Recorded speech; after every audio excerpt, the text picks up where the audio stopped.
കേൾക്കുമ്പോൾ നമ്മുടെ ഹൃദയത്തിൽ എളിമയുണ്ടായിരിക്കണം. ഈ വചനത്തെ സ്വീകരിക്കുവാൻ തക്കവിധം നമ്മുടെ ഹൃദയത്തെ എളിമപ്പെടുത്തണമെന്നും അത് മുഖാന്തരം നമ്മുടെ ഹൃദയത്തെ പശ്ചാത്താപമുള്ളതാക്കി തീർക്കണമെന്നും വചനം പറയുന്നുണ്ട്.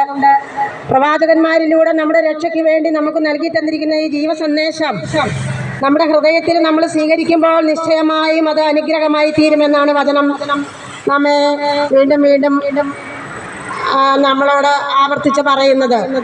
വചനത്തിൽ വിശ്വസിക്കുന്ന ഒരു വ്യക്തിയും ലജ്ജിതനായി പോകാതെ ദൈവമായ കർത്താവിൻ്റെ അനന്തമായ ശക്തിയും സ്നേഹവും കുടികൊള്ളുന്ന ഈ വചനം നമ്മുടെ ഹൃദയത്തിൽ പ്രവർത്തിക്കുമ്പോൾ അത് മാംസം ധരിച്ച് നമ്മുടെ ജീവിതത്തെ അത് അനുഗ്രഹപൂർണ്ണമാക്കി മാറ്റുമെന്ന് വിശുദ്ധ ബൈബിളിലുള്ള വചനങ്ങൾ നമ്മൾ വിശ്വസിക്കുക. അപ്രകാരം നമ്മളോട് വചനം പറയുകയും ചെയ്യുന്നു. പരിശുദ്ധ കന്യകാമറിയത്തോട് ദൂതൻ വന്ന് പറഞ്ഞത്, നീ ഗർഭം ധരിച്ച് ഒരു ശിശുവിനെ പ്രസവിക്കുമെന്നൊരു വചനം. യേശു അങ്ങനെ ആ വചനം മാംസമായി മറിയത്തിന്റെ ഉദരത്തിൽ രൂപം കൊള്ളുകയും മനുഷ്യരക്ഷയ്ക്ക് വേണ്ടി അത് മണ്ണിൽ പൂജാതനായി നമ്മുടെ രക്ഷയ്ക്ക് വേണ്ടി അത് പ്രവർത്തിക്കുകയും ചെയ്തു. വചനമായിരുന്നു യേശു. യോഗനാഥ സുവിശേഷം വായിച്ചു പോകുമ്പോൾ അപ്രകാരം വായിക്കുന്നു, ആദിയിൽ വചനമുണ്ടായിരുന്നു, വചനം ദൈവത്തോടു കൂടിയായിരുന്നു, വചനം ദൈവമായിരുന്നു എന്ന്.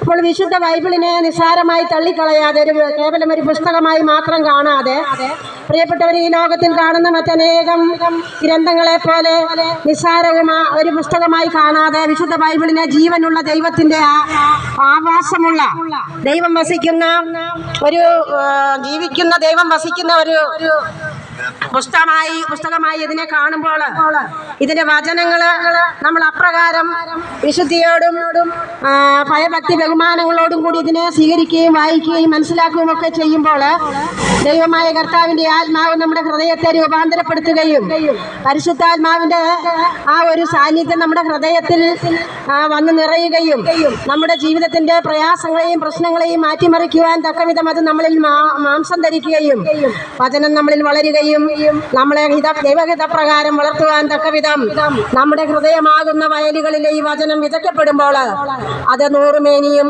60 മേനിയും 30 മേനിയും ഫലം പുറപ്പെടുവിച്ചുകൊണ്ട് നമുക്ക് മാത്രമല്ല നമ്മളെ ചുറ്റിപ്പറ്റി നിൽക്കുന്ന അനേക ജനതകൾക്ക്, അനേക ദേശങ്ങൾക്ക് വചനം പ്രഘോഷിക്കപ്പെടുന്ന സ്ഥലങ്ങളിൽ അത് ഫലമായി തീരുവാൻ, അനുഗ്രഹമായി തീരുവാൻ ദൈവത്തിന്റെ വചനം സത്യമായി നമ്മളെ പഠിപ്പിക്കുന്നു. പ്രിയപ്പെട്ടവരെ,